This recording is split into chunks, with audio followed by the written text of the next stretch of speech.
Thank you, Mr. Speaker, Honorable Speaker, distinguished colleagues, ladies and gentlemen. I stand before you today to propose an amendment to the Philippine Rice Tariffication Law. While this law was designed to stabilize rice supply and prevent sharp price increases, we have seen a growing disparity between local demand and the prices that are affordable to ordinary Filipinos, despite the reduction of import tariff by the President last July. Mr. Speaker, the price of imported rice remained at 50 to 60 pesos per kilo in the market today. The purpose of Malacanang in reducing the tariff is to make rice affordable at 42 to 45 pesos per kilo at least. Unfortunately, the public did not benefit in the rice tariff reduction. Someone, Mr. Speaker, is benefiting from lower rice tariff, but definitely not the public. Clearly, relying solely on the private sector importation may not fully address the needs of our people. Mr. Speaker, the amendment I propose would allow government importation of rice to compete with existing private imports like the National Food Authority before. Only this time, the government imported rice will be distributed through licensed Kadiwa outlets nationwide. Kadiwa outlets, Mr. Speaker, known for selling affordable produce directly to consumers, are an ideal mechanism for delivering lower-cost rice to the public. This approach would enhance food security and ensure that we have a reliable, affordable source of rice.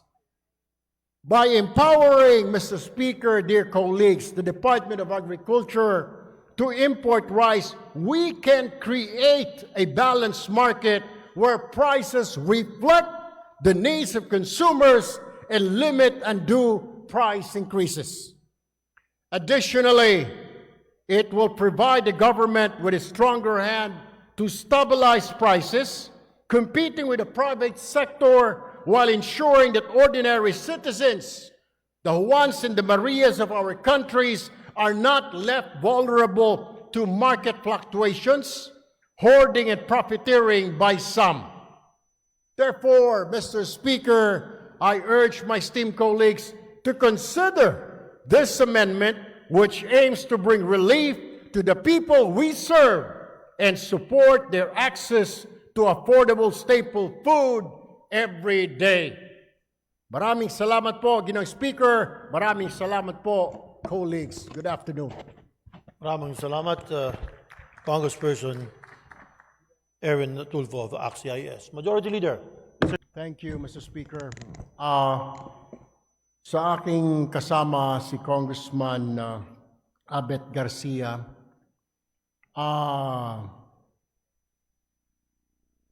hindi naman ho kayo kontra na ang mga otoridad natin ay gawin ang kanilang trabaho tulad po na pinag-uutos ng Pangulo na silipin ng PAGCOR ang mga illegal na mga pogo. Pero kontra po kayo sa pamamaraan ng pag-execute o yung kanilang ginawa doon sa Central 1. Tama po ba? Mr. Speaker, Honorable Tulfo, tama po yun. Tayo po ay isang bansa ng maraming batas, country of laws, and tayo po ay dapat sumunod sa ating mga batas. At wala po kaming problema dahil kung ma-implement lamang po ng tama yung search warrant at yung conduct nung kanilang raid na ginawa, ay wala po sana magiging problema sa amin. Kaso nakita nyo po, Mr. Speaker, Honorable Tulfo, yung nangyari na ang dami pong pang-aabuso na ginawa. And katulad po nung sinabi ko kanina, yung mere fact na pagtanggal na lang nila ng CCTV ay will invite suspicion on what happened next. Dahil mawawalan po ng proteksyon ang ating kababayan, mawawalan din po ng proteksyon yung ating mga otoridad. So, suspect na po kagad yung mga nangyari pagkatapos nun, Mr. Speaker. Mr. Speaker, kung ang aking pong kasamahan sa Kongreso will agree with me, hindi po suspicion yon, kundi lakad po talaga ng sindikato yung nangyari po doon sa Bataan. Bakit kanyo, Mr. Speaker? Ang hinahanap nila ay trafficking, mga manggagawa na dapat ay hindi naroon. Subalit wala pong nakita dahil lahat po ng tao doon ay may kaukulang papeles, bigla pong kumambyo. Therefore, Mr. Speaker, mali from the very start ang ginawa po ng ahensya na yon, mali ang kanilang pag-execute ng warrant na yon, mali ang pagiging doon nila at that very moment kasi mali at wala po yung kanilang hinahanap. Sana nag-apologize na lamang po sila, Mr. Speaker, at nagsabi na we are wrong, we are pulling out. Tama po ba, Ginoong Congressman from Bataan, sir? I couldn't agree more, Mr. Speaker. Yung sinabi kong suspicion, that was an understatement. I was being kind. Pero yung inyong mga sinabi ay tama po, Mr. Speaker, Honorable Tulfo. Mr. Speaker, hindi naman po tayo pwede magbulag-bulagan at sasabihin ko lamang po, base po sa experience, dahil ako po'y dating mamahayag, halos araw-araw naaabuso ang mga kababayan natin, lalo na ang mga maliliit. Ang ginawa pong pananampal dun sa ordinaryong manggagawa ay labag po sa karapatan niya. Dapat po hindi pinapayagan ito. Tayo po na nasa Kongreso ay dapat magsagawa ng mga investigasyon kahalintulad po nito. And therefore, I would like to ask my colleague from Bataan to please file a resolution. I will support your resolution in aid of investigation to stop this kind of abuses and treatment to ordinary people by law enforcement agencies. Will you agree with me, Congressman Garcia? Again, Mr. Speaker, ako po'y sang-ayon sa mga pinahayag ni Honorable Tulfo. And if necessary, aside from this privileged speech, if necessary for me to file a resolution to aid, to investigate this raid that happened in our province, I will, Mr. Speaker. But if the plenary will refer this privileged speech to the appropriate committee, we can start the inquiry there, Mr. Speaker, Honorable Tulfo. Ako na mismo magsasabi, Mr. Speaker, na susuportahan ko yan, 10 ng aking mga kasamahan sa party list namin at syempre ang iba pa mga mambabatas ho narito, hindi ho tayo makakapayag kasi paulit-ulit na ginagawa po ito at gagawin pa sa mga darating na panahon.